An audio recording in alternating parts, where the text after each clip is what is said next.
Perkenalkan, nama saya Muhammad Faisal, akan membahas UTS 2019-2020 genap ya, pengantar ekonometrika. Oke, jadi ada 4 nomor dalam 4 video terpisah ya. Jadi nomor pertama, mari langsung saja ya. Jadi ini adalah hasil pekerjaan saya. Jadi ini adalah tanggung jawab saya. Oke. Nah, yang pertama, berikut ini adalah rencana riset dari mahasiswa. Nah, jadi kita disuruh untuk memberikan kritik dan saran terhadap masalah yang terjadi dari proposal riset tersebut. Jadi untuk ada 2 poin yang penting, itu adalah jelaskan masalah yang terkandung. Yang kedua adalah berikan pembahasan apakah ada kesalahan penggunaan data atau teknik. Poin-poin yang penting juga hintnya adalah apakah strategi pengumpulan data sudah benar, apakah modelnya sudah benar, apakah penggunaan variabelnya sudah benar atau belum gitu. Dan kaitkan dengan apakah dia bersifat blue atau tidak. Oke, yang pertama, Rina tertarik untuk meneliti apakah sebuah perusahaan multinasional ya, jadi sebuah ya, jadi hanya satu perusahaan melakukan diskriminasi penetapan upah untuk pekerja pria dan wanitanya. Oke, diskriminasi dalam hal upah. Untuk menelaah kemungkinan tersebut, Rina mengumpulkan data berupa variabel upah dan jenis kelamin untuk semua pekerja di perusahaan tersebut. Jadi sudah benar ya, pengumpulan data sudah benar. Untuk penggunaan variabel, ntar dulu, sabar. Berdasarkan data tersebut, Rina kemudian melakukan analisa statistik dengan merata-ratakan besaran upah untuk masing-masing kelompok gender dan memeriksa apakah perbedaan rata-rata gender tersebut signifikan secara statistik. Nah, kalau hanya menggunakan analisis tersebut, yaitu adalah inference concerning two populations seperti yang sudah dipelajari di statistika lanjutan, itu belum cukup untuk mengcapture diskriminasi. Diskriminasi adalah terjadi ketika seseorang dengan produktivitas yang sama antara pria dan wanita apabila dia memiliki produktivitas yang sama tapi digaji berbeda. Itu baru terjadi diskriminasi. Nah, kalau hanya memiliki rata-rata dari gaji, yaitu belum mengcapture.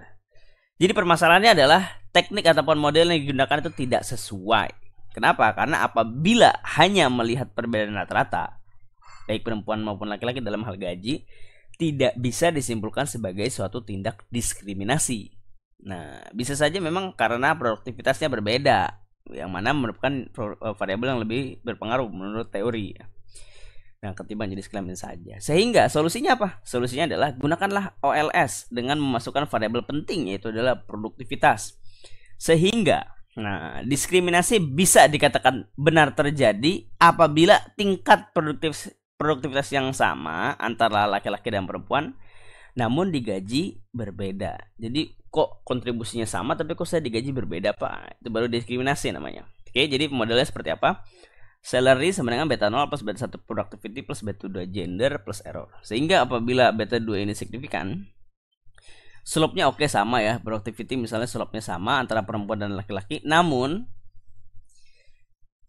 intercept-nya akan berbeda apabila dia signifikan. Jadi untuk tingkat produktivitas yang sama, kita bisa melihat ya, untuk tingkat produktivitas yang sama, apakah salary-nya berbeda atau tidak gitu. Jadi catatannya adalah teknik pengumpulan data sudah benar, tapi metode yang digunakan salah. Tentunya variabel yang digunakan juga kurang. Itu adalah variabel produktivitas belum dimasukkan. Oke, itu nomor 1 ya. Oke, kita langsung saja ke nomor 2. Nomor 2, Anto tertarik untuk meneliti apakah jika seseorang sempat di penjara, maka tingkat upah yang diterimanya akan lebih kecil. Nah, jadi ketika dia sempat di penjara, maka tingkat upah yang diterimanya akan lebih kecil. Untuk itu, Anto mengambil sampel secara acak dari populasi individu yang telah keluar dari penjara. Oke, ya. Selama setidaknya 15 tahun. Oke. Anto juga mengambil sampel secara acak ya dari populasi individu yang tidak pernah dipenjara. Oke. Variabel yang terkandung dalam sampel Anto adalah tingkat upah saat ini, pendidikan, umur, kelompok etnis, gender, dan lama pekerjaan di pekerjaan saat ini, dan juga profesi saat ini. Nah, tapi ingat di sini adalah tingkat upah saat ini. Oke. Nah, apakah individu tersebut merupakan anggota dari suatu serikat pekerja dan apakah individu pernah dipenjara atau tidak? Oke. Overall oke. Anto meneliti efek dari status pernah dipenjara atau tidak terhadap tingkat upah dengan analisa regresi berganda. Oke, metode sudah oke. atau meregresikan upah terhadap variabel apakah seseorang pernah dipenjara atau tidak, dan variabel-variabel lain yang berpotensi memiliki pengaruh terhadap tingkat upah seperti pendidikan, status serikat pekerja, dan lain-lain. Oke, sudah benar. Oke, pada dasarnya pemilihan variabel sudah benar, namun kira-kira apa permasalahannya? Nah, jadi permasalahan yang terjadi adalah teknik pengumpulan datanya kurang sesuai. Kalau kita lihat di sini, pertama kita harus sepakat dulu. Pemberian upah saat ini itu adalah keputusan siapa. Jadi Y-nya itu adalah siapa yang bisa membuat Y itu berubah. Yaitu adalah pimpinan perusahaan ya, ataupun pimpinan perusahaan. Oke. Jadi yang memberikan gaji adalah pimpinan perusahaannya. Ataupun pimpinan pekerjaannya gitu lah ya, pimpinan pekerjaan. Nah, dia mengambil sampel secara acak dari populasi individu yang telah keluar dari penjara selama setidaknya 15 tahun. Secara acak aja gitu. Baik yang sudah pernah bekerja ataupun tidak pernah bekerja. Oke. Baik yang pernah dipenjara ataupun yang tidak pernah dipenjara. Oke. Nah, pertanyaan saya, kan dia mengcapture adanya perbedaan tingkat upah apabila sudah dipenjara ataupun belum pernah dipenjara. Nah, yang bisa melakukan diskriminasi itu adalah pimpinan perusahaan. Nah, bayangkan saya adalah pimpinan perusahaan yang ingin melakukan diskriminasi terhadap hal tersebut. Oke. Nah, jadi saya pengen nih memberikan gaji. Nah, jadi ada A, ada B. Nah, A ini pernah dipenjara, oke. B ini belum pernah dipenjara. Saya ini pengen memberikan gaji kepada B itu lebih tinggi dari A. Oke. Jadi saya pengen nih memberikan gaji A itu lebih rendah dari B karena A pernah dipenjara. Tapi ternyata A itu tidak bekerja. Bagaimana cara saya untuk memberikan gaji kepada A sementara A tidak bekerja? Nah, sehingga pada dasar sampelnya harus dibatasi, yaitu adalah untuk orang-orang yang punya gaji. Kalau nggak punya gaji gimana saya mau memberikan keputusan diskriminasi itu gitu loh. Sehingga teknik pengumpulan data belum sesuai karena tidak semua mantan narapidana memiliki pekerjaan saat ini, sementara ditanya Y-nya adalah gaji saat ini. Sementara pemberian gaji itu merupakan keputusan dari perusahaan. Jadi solusinya adalah membatasi hanya responden yang memiliki pekerjaan saja. Di mana model yang digunakan sudah sangat tepat ya. Juga pemilihan variabel sudah sangat tepat. Oke, itu saja untuk A dan B. Lanjutkan untuk soal selanjutnya, silahkan dilihat ya. Oke, terima kasih banyak. Nomor 2. Nah, nomor 2 ini memang agak teknis ya, hitung-hitungan. Asik sih kalau kayak gini kan kita jadi tahu ya pasti benar atau enggak. Kalau kemarin kan kita ya agak objektif subjektif lah ya. Selanjutnya, dalam melakukan regresi suatu persamaan, seringkali kita menemukan persamaan di mana variabelnya dalam bentuk log ataupun linear gitu ya. Peneliti menggunakan 35 data tahunan dan metode estimasi OLS sebagai data yang digunakan untuk penelitian. Oke, jadi Y-nya adalah IHK ya, indeks harga konsumen. Dan juga independen variabelnya adalah jumlah uang yang beredar M2. Nah, apa tuh? Narrow money atau broad money kira-kira? Ingat gak? Terus suku bunga ya, R dalam persen. Kurs itu rupiah per dolar. Dan juga indeks harga saham gabungan itu indeks ya, dalam bentuk indeks. Nah, tentukan pengaruh IHSG dan kurs terhadap IHK dalam bentuk efek elastisitas pada tahun 2016 jika persamaannya sebagai berikut. Oke, elastisitas ya, itu adalah persentase perubahan pada Y dibagi persentase perubahan pada X. Jadi kalau secara interpretasinya adalah 1% perubahan X akan merubah berapa persen perubahan Y gitu.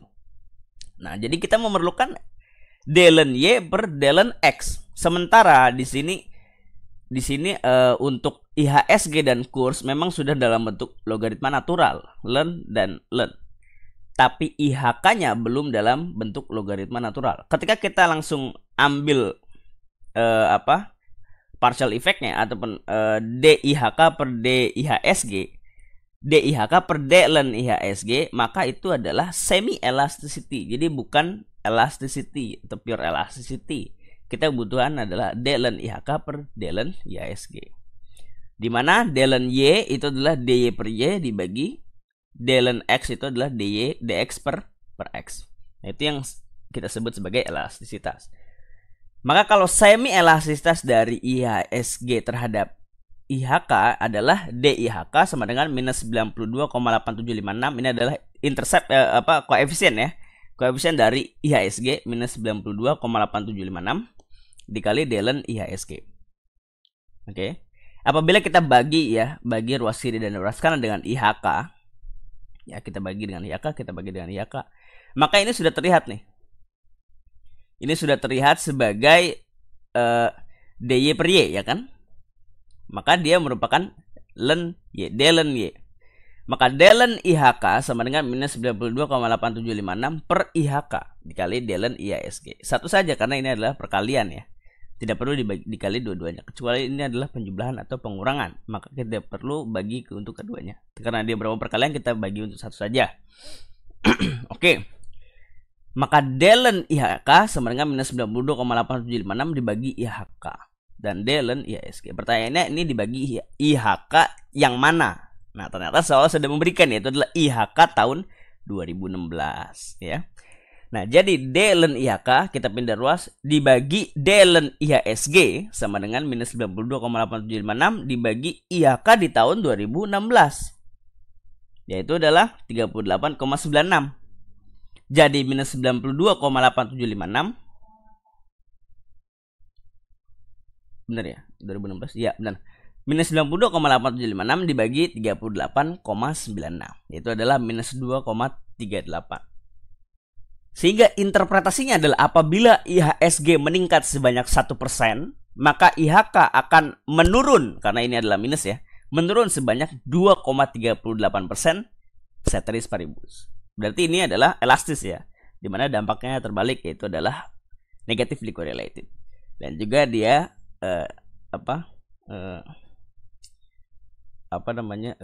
elastis, ceteris paribus. Selanjutnya, dengan cara yang sama, dengan teknis yang sama, kita mencari elastisitas antara kurs dengan IHK. Namun kembali lagi IHK bukan dalam bentuk ln, sehingga kita perlu membentuk dia dalam bentuk ln.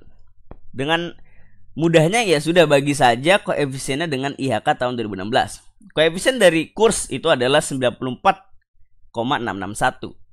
Nah, langsung saja kita bagi dengan IHK tahun 2016, yaitu adalah 38,96. Jadi 94,661 dibagi 38,96. Yaitu adalah 2,43. Oke, 2,43. Jadi apabila kurs yang dalam kurung adalah rupiah per dolar meningkat sebanyak 1%, berarti depresiasi ya. Karena kan rupiah semakin mahal. Bukan semakin mahal, semakin murah terhadap dolar gitu ya. Mungkin nanti dipikirkan sendiri aja. Maka IHK akan meningkat sebanyak 2,43% ceteris paribus. Oke, jadi apabila kurs meningkat sebanyak 1%, maka IHK akan meningkat sebanyak koefisiennya, yaitu adalah 2,43% ceteris paribus. Selanjutnya, kita sudah menjawab yang A. Sayangnya itu hanya 5 poin, padahal itu sangat lumayan susah. B. Berdasarkan hasil regresi ini, jelaskan arti angka 0,049 dan 94,661. 0,049 itu adalah koefisien dari suku bunga ya, interest rate. Dimana unitnya adalah persen ya, dalam persen.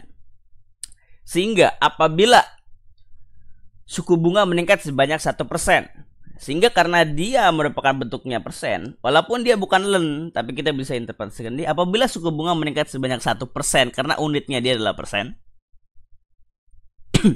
maka IHK akan meningkat sebanyak 0,049 unit karena dia bukan ln ya, karena kita tidak membentuk dia sebagai logaritma natural, sehingga IHK akan meningkat sebanyak koefisien dari variabel interest rate, yaitu adalah 0,049 unit. Selanjutnya arti dari 94,661. Apa tuh artinya? 94,661 adalah koefisien dari ln kurs.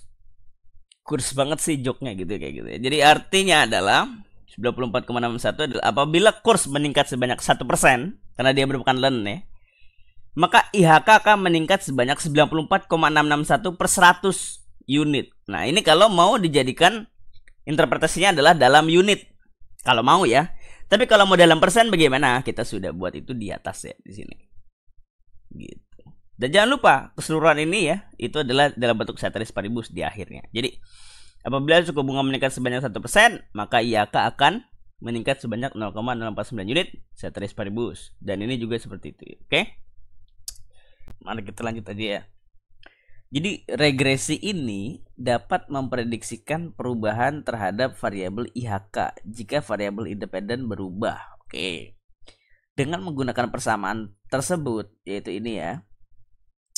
Jika pada tahun 2019 terjadi perubahan beberapa variabel independen, penurunan M2 1 juta, kenaikan suku bunga 1%, penurunan kurs 20 unit, dan kenaikan IHSG 3 unit. Prediksikan perubahan IHK yang akan terjadi. Oke, jadi kita take total derivatif ya. DIHK sama dengan D4666,56 kan 0 ya, jadi nggak usah ya. Minus 0,18 DM2 ya. Minus 0,18 DM2 plus 0,049 DR plus 94,661 D ln kurs minus 92,8756 D ln 1 IHSG.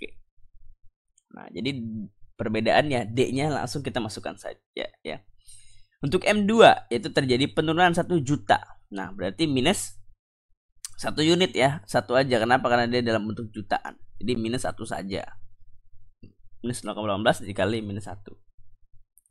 Ditambah 0,049 suku bunga. Apa yang terjadi dengan suku bunga? Kenaikan 1%. Nah, kita tulis juga 1 saja. Karena apa? Karena dia dalam bentuk persen. Jadi plus 0,049 dikali 1.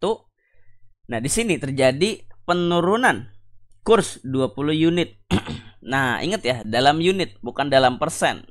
Harusnya kan misalnya dalam persen ya, karena sudah benar bentuk D ln kurs. Jadi dalam bentuk persen. Tapi dia dalam bentuk unit. Sehingga kita perlu treatment dia. Itu adalah karena penurunannya udah minus ya, karena ini pasti minus juga. Minus. Ingat kalau D ln kurs adalah atau D ln Y adalah DY per Y. DY per Y. Nah, kita punyanya DY-nya ataupun DX ya. Ini X ya. Kalau Y nanti bingung lagi sama ini. Nah, jadi atau gini aja. D kurs per kurs. Itu adalah D ln kurs. Kita punya data D kurs, tapi kita nggak punya data kurs. Kenapa? Karena kurs yang mana gitu ya. Nah, kan ada banyak nih kurs ini nih. Ada dari tahun 1985 sampai 2019. Pilih yang mana gitu. Jadi minus 94,661 koefisien dari variabel kurs dikali D kurs yaitu adalah penurunan ya 20 unit.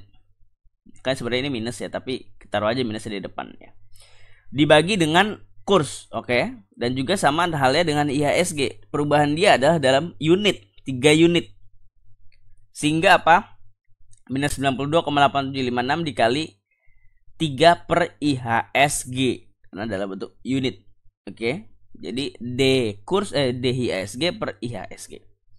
Lanjut saja DIHK minus 0,18 dikali minus 1 ya 0,18 ya. Jadi DIHK sama dengan 0,18 plus 0,049 karena dikali 1 ya. Dikurang 94,661 dikali 20 per 6875. Kenapa? Karena itu adalah kurs di tahun 2019. Kursnya di tahun 2019 adalah 6875 ya. Ini menurut saya ini bukan ribu ya. Kenapa? Karena kalau kursnya itu 6 juta kan lucu ya. 6.875.000. Jadi kemungkinan ini 6.875. Jadi saya tulis di sini 6.875. Oke. Nah, dikurang 92,8756 dikali 3 per. Nah, di sini adalah IHSG pada tahun 2019 yaitu 21,93 unit. 21,93. Sehingga DIHK sama dengan 0,229, 0,18 tambah 0,049 dikurang 94,661 dikali 20 per 685 itu adalah 0,275. Lalu dikurang dengan 1,38 yaitu hasil dari yang sini. Sehingga DIHK sama dengan minus 1,426. Atau interpretasinya adalah apabila variabel independen berubah seperti kondisi yang tadi, maka prediksi perubahan IHK yang terjadi adalah akan menurun sebanyak 1,426 unit. Oke, mari kita lanjut ke soal nomor 3. Nah, yang pertama, bayangkan Anda sedang melakukan studi mengenai hubungan antara IPK dengan rata-rata waktu yang dihabiskan untuk berbagai macam aktivitas. Oke. Apa aja aktivitasnya? Ada study, sleep, work, and leisure. Oke. Apa lagi nih? Berikan komentar Anda atas model tersebut, gitu ya. Berikan komentar. Apakah model di atas dapat digunakan, dan jelaskan jawaban Anda jika menurut Anda model tersebut tidak dapat digunakan. Reformulasi model di atas sehingga memenuhi asumsi yang menjadikan parameter estimasi bersifat blue. Apakah model ini bisa digunakan atau tidak? Ingat dengan catatan, ya, dengan catatan. Study, sleep, and work, and leisure untuk setiap aktivitas itu direpresentasikan oleh satu variabel, sehingga untuk setiap siswa jumlah total jam untuk keempat aktivitas harus sama dengan 168. Jadi definitely X1 plus X2 plus X3 plus X4 sama dengan 168 untuk seluruh responden. Oke. Apakah ada masalah di situ? Nah, pertanyaan pertama balik lagi harus mengerti konsep dari blue, best linear unbiased estimator. Sebenarnya mungkin teman-teman akan sudah mempelajari itu ya. Saya tidak akan mengajarkan di sini karena waktunya cukup lama. Saya hanya menjawab soal saja. Itu karena mungkin asisnya masing-masing akan menjelaskan itu ya. Oke. Mari kita langsung saja jawab ya. Apakah bisa? Apakah benar? Menurut saya itu tidak benar dan tidak bisa. Kenapa? Karena akan omitted because of collinearity, perfect collinearity. Dan untuk tidak bisa dilakukan regresi, dan apabila dimasukkan ke dalam software Stata maka itu akan di drop otomatis salah satu variabel. Kenapa bisa terjadi tersebut? Mari kita lihat. X1 plus X2 plus X3 plus X4 sama dengan 168, ya kan? Sehingga X1 sama dengan 168 dikurang X2 plus X3 plus X4, atau X1 sama dengan 168 minus X2 minus X3 minus X4. Kita substitusikan ke X1. Jadi Y sama dengan beta 0 plus beta 1 dikali dari 168 minus X2 minus X3 minus X4. Plus beta 2 X2, ya kan? Plus beta 3 X3 plus beta 4 X4. X1 di sini study, X2 sleep, X3 work, X4 leisure. Oke. Sebentar. Jadi ini. Oke, lanjut. Y sama dengan beta 0 plus, nah ya sudah, kita kalikan aja beta 1. Oke, dan seterusnya. Yang kedua, Y sama dengan, nah kita kurangi di sini yang sama, yaitu adalah ada X2 dan X2. Jadi beta 1 minus beta 1 dikurang beta 2 ya. Jadi minus beta 1 plus beta 2, ya kan? X2 dan seterusnya. Sehingga X1 sudah hilang dalam model. Kalau kita mau mencari partial effect ya, marginal effect dari dy per dx1, nah, ternyata tidak ditemukan karena tidak ada variabel X1 di sini. Nah, sehingga dy per dx1 adalah tanda tanya. Di mana nih? Karena omitted because of collinearity, atau bisa disebut sebagai bias ya model tersebut. Nah, sehingga kenapa Stata ataupun software akan mendrop variabel, salah satu variabel, karena omitted because of collinearity, yang secara teknis adalah sebagai berikut yang sudah ditunjukkan. Oke, sehingga solusinya apa? Gitu kan? Solusi kan di sini kan solusi ya, jangan cuma solusinya adalah hilangkan satu variabel apapun. Ya, basically adalah sesuai dengan konsep dan teori. Jadi kalau di sini kemungkinan saya menyarankan untuk menghilangkan leisure ya, leisure atau sleep. Karena sleep dan leisure ini agak mirip-mirip ya. Jadi leisure ini apakah termasuk sleep atau tidak? Mungkin tidak ya, karena totalnya 168. Tapi tetap ini mengganggu. Kenapa? Karena dalam teori ya, beberapa teori di ketenagakerjaan ataupun beberapa teori di ESDMK yang teman-teman sudah mempelajari, work dan leisure itu kan opportunity cost ya, ataupun dia itulah trade off work and leisure. Jadi kemungkinan hilangkan satu aja antara work and leisure. Oke, itu adalah saran saya. Sebenarnya teman-teman basically bisa hilangkan apapun ya, boleh study. Ya, tentu tidak study ya. Study adalah variabel penting. Jadi antara sleep, work, dan leisure. Ya, antara itu aja. Sebenarnya di sini yang paling penting adalah study. Walaupun sebenarnya saya mempertanyakan juga di sini, emang mahasiswa ini kerja ya? Benar tuh dia juga study, malah ditanya juga work. Enggak semua mahasiswa itu bekerja. Nah, jadi di sini agak bermasalah juga modelnya menurut saya gitu. Oke lah, gitu ya. Jadi Terus ya, boleh hilangkan antara work and leisure, pilih salah satu. Itu saja. Oke. Lanjut ya yang B ya. Nah, selanjutnya yang B. Manakah di antara faktor-faktor berikut ini, ya, manakah di antara faktor berikut yang menjadikan parameter di model Anda yang diestimasi menggunakan OLS menjadi bias? Jelaskan jawaban Anda. Nah, jawabannya adalah yang ketiga, adanya koefisien korelasi di antara dua variabel kontrol di dalam model yang mencapai 0,95. Kenapa hal tersebut? Nah, kalau kita sudah jelaskan tadi 168 sama dengan X1 plus X2 plus X3 plus X4. X1 sama dengan 168 dikurang variabel sisanya, ditambahi dijumlahkan gitu ya. X2 juga mengikuti pola yang sama, X3 mengikuti pola yang sama, dan X4 mengikuti pola yang sama. Apabila terjadi perubahan pada variabel X2, X3 dan X4, maka X1 exactly akan berubah sesuai pola seperti ini. X2 juga akan mengikuti pola seperti ini, dan X3 akan mengikuti pola seperti ini, dan X4 akan mengikuti pola seperti ini. Jadi ketika ada perubahan satu variabel untuk variabel tertentu, maka akan mempengaruhi salah satu sama lain, sehingga kemungkinan dia high multicollinearity gitu ya. Yang di sini disebutkan mencapai 0,95. Oke, jawabannya adalah yang ketiga.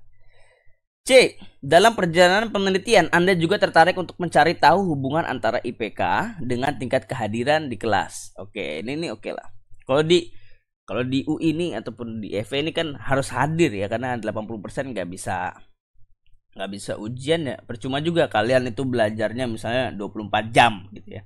Tapi kalau nggak hadir di kelas, ya nggak bisa juga gitu. Nggak bisa juga dapat IPK bagus.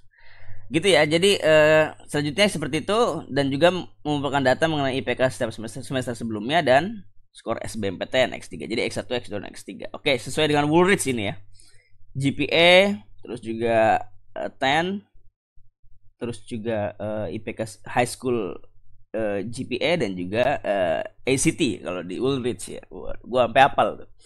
Nah, lalu kita run kedua regresi, yaitu regresi pertama adalah hanya simple regression, di mana hanya Y-nya itu adalah GPA, X1-nya itu adalah tingkat kehadiran. Jadi simple aja, cuma satu variabel penjelas. Yang kedua, kita regresikan berganda antara Y-nya itu IPK, X-nya itu ada 3, ada kehadiran, ada IPK semester sebelumnya, dan skor SBMPTN. Oke, pertanyaannya, apakah beta 1 untuk regresi simple itu akan sama dengan beta 1 untuk regresi multiple? Akan sama atau tidak koefisiennya, besarannya gitu. Jadi kalau kita run cuma satu variabel sama kita run 3 variabel independen, itu beta 1-nya itu akan sama atau tidak? Oke, gitu ya. Pertanyaan keterangan yang pertama. Untuk pertama, sampel Anda memiliki korelasi yang tinggi. X1 memiliki korelasi yang tinggi dengan X2 dan X3. Samping itu X2 dan X3 juga memiliki pengaruh yang signifikan terhadap IPK. Nah, pertanyaannya, apakah beta 1 cap, yaitu simple regression yang pertama, itu akan sama dengan beta 1 flag gitu ya? Akan mirip atau berbeda satu sama lain? Jelaskan jawaban Anda. Jawabannya adalah seperti ini. Hubungan simpelnya itu seperti ini ya. Hubungan sederhana antara beta 1 flag dengan beta 1 cap itu mengikuti pola seperti ini. Jadi beta 1 flag ataupun simple regression for simple regression ya. Nah, jadi ya simple regression sama dengan beta 1 cap plus beta 2 cap dikali taruhlah ini delta gitu ya. Saya juga lupa ini bentuknya apa. Delta cap 1 plus beta 3 cap ini delta flag harusnya. Delta flag 1 plus beta 3 cap delta flag 2. Oke, di mana delta flag 1 ya itu adalah slope coefficient dengan regresi X2 terhadap X1. Jadi kita regresikan Y-nya itu X1, X-nya itu X2, maka slope-nya itu ini. Yang kedua, delta flag 2 itu adalah slope coefficient dan regresi X3 terhadap X1. Beta 2 cap tentu adalah slope coefficient dari regresi X2 terhadap Y. Beta 3 cap adalah slope coefficient dari regresi X3 terhadap Y. Oke, nah kalau kita lihat dari sini, apabila X1 dan X2 serta X3 itu memiliki korelasi yang tinggi, maka delta flag 1 dan delta flag 2 itu tidak sama dengan 0 karena dia memiliki korelasi yang tinggi, sehingga slope koefisiennya kemungkinan tidak akan sama dengan 0 ataupun dia akan signifikan antara X1, X2 dan X3 gitu ya. Selanjutnya, apabila X2 dan X3 signifikan terhadap Y. Nah, ini kan beta ini kan apabila dia signifikan maka nilai dia tidak sama dengan 0 gitu ya. Maka beta 2 cap dan beta 3 cap tidak sama dengan 0. Apabila beta 2 cap tidak sama dengan 0, delta 1 flag tidak sama dengan 0, beta 3 cap tidak sama dengan 0, delta 2 flag tidak sama dengan 0. Jadi variabel ini akan ditambah gitu ya. Beta 1 cap akan ditambah variabel-variabel ini sehingga beta 1 flag tidak akan sama dengan beta 1 cap. Oke, tidak akan sama. Jadi pertanyaan yang pertama, apakah beta 1 flag akan sama dengan beta 1 cap? Jawabannya adalah tidak. Kenapa? Karena sudah dijelaskan seperti yang tadi. Oke, yang kedua, nah ini sebaliknya. Apabila X1 tidak memiliki korelasi X2 dan X3 sehingga delta flag 1 dan delta flag 2 itu sama dengan 0. Di samping itu X2 dan X3 tidak memiliki pengaruh sama sekali terhadap IPK sehingga beta 2 cap dan beta 3 cap sama dengan 0.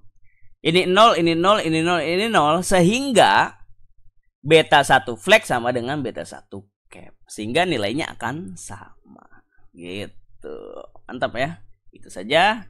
Terima kasih. Dari suatu penelitian di mana seorang mahasiswa melakukan penelitian memakai beberapa variabel. Jadi learn GNP sama dengan beta 0 plus beta 1 learn investasi plus beta 2 learn CPI Consumer Price Index plus beta 3 suku bunga plus E.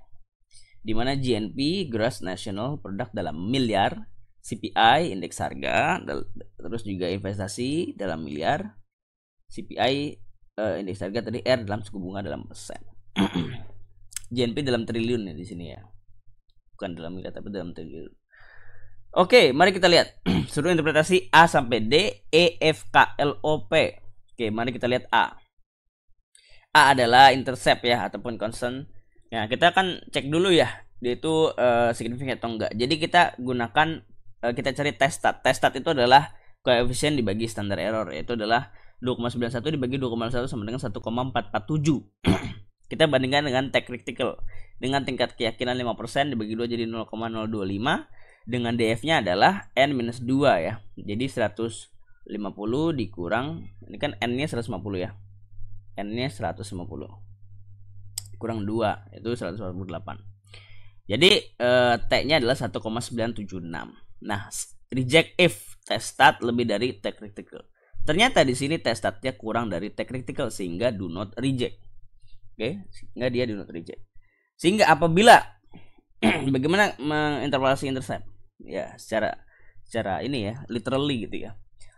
Apabila learn investasi sama dengan 0, learn CPI sama dengan 0, suku bunga sama dengan 0, maka learn GNP adalah 2,91 triliun. 2,91 triliun dan tidak signifikan. Oke, gitu. Selanjutnya untuk B ya. Untuk B kita cek juga, ternyata dia kita sudah cek ya seperti cara yang sama tapi ini langsung saja dia signifikan ternyata ya. Oke, bagaimana caranya? Ya sudah, learn GNP per learn investasi. Karena dia learn maka percentage change. Apabila investasi meningkat sebanyak 1%, maka GNP akan meningkat sebanyak 0,87%. Dia signifikan, ceteris paribus, dan juga berarti dia adalah inelastis. Oke, yang C, D learn GNP dibagi D learn CPI ya. Oke, yang C ini kan CPI ya. Dia itu signifikan ya, sudah kita cek ya, sudah dicek dengan cara yang sama seperti tadi ya caranya ya. Langsung aja cek dulu aja gitu ya. Apabila CPI meningkat sebanyak 1%, oke, maka GNP akan meningkat sebanyak 2,12%. Signifikan, ceteris paribus, dan dia elastis. Selanjutnya untuk suku bunga. D learn GNP per DR sama dengan minus 0,33 ya. Minus 0,33. Apa itu? Apabila suku bunga meningkat sebanyak 1%, kenapa dia 1%? Karena unitnya dia memang dalam persen. Oke. Alasnya 1 unit ya, karena dia bukan learn, tapi unitnya dia memang dia persen ya. Jadi apabila suku bunga meningkat sebanyak 1%, maka GNP akan turun sebesar 0,33 dikali 100. Karena dia adalah log level ya. Level, maka dia harus intercept dikali 100. 0,33 dikali 100 yaitu adalah 33%.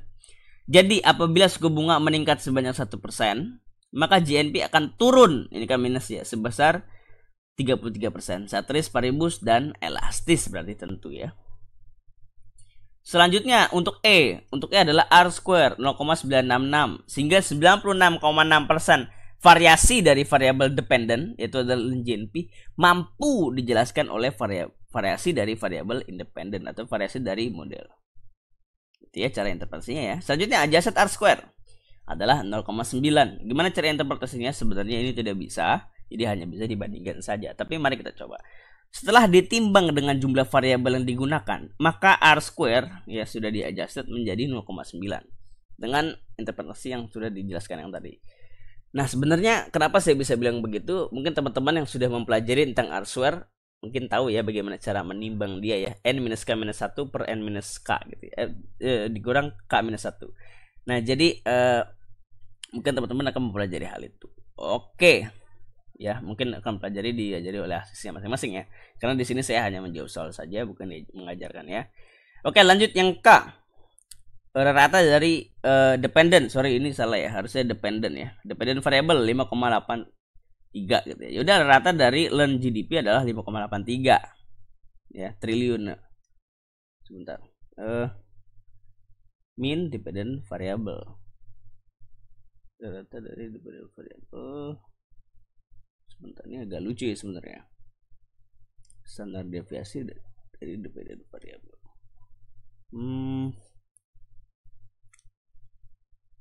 Ini dari tahun berapa nih? Ya harusnya sih nggak segini ya, tapi emang udah segini. Oke lah. Karena ada 150 observasi ya, kita nggak tahu juga ya. Di sini ditampilin cuma sedikit gitu ya. Oke, jadi ratanya 5,83. Standar deviasi dependent variable itu kan Y ya, 1,81. Oke, selanjutnya ya. Seperti biasa. Yang O.